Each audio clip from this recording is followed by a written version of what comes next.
महायुती सरकारच्या विजयामागे सर्वात मोठा हात आहे तो म्हणजे लाडक्या बहिणींचा आणि त्याचमुळे लाडक्या बहिणींच्या साक्षीने नव्या सरकारचा शपथविधी सोहळा पार पडणार आहे। महायुतीचे सरकार सत्तेवर विराजमान होण्यामध्ये महत्त्वाची भूमिका बजावणाऱ्या लाडक्या बहिणी शपथविधीला उपस्थित राहणार आहेत। शपथविधीच्या ठिकाणी लाडकी बहीण कक्ष उभारण्यात येणार आहे आणि या ठिकाणी 10,000 महिलांची बसण्याची व्यवस्था केली जाणार आहे।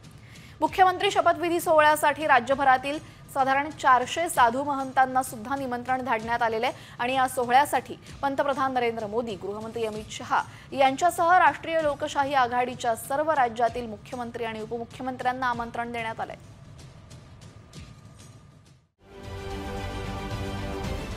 महाराष्ट्रातील सर्व बातम्यांचे विश्वासार्ह व्यासपीठ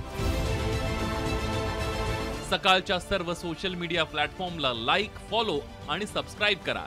तसंच सर्व नोटिफिकेशनसाठी बेल आयकॉन प्रेस करायला विसरू नका।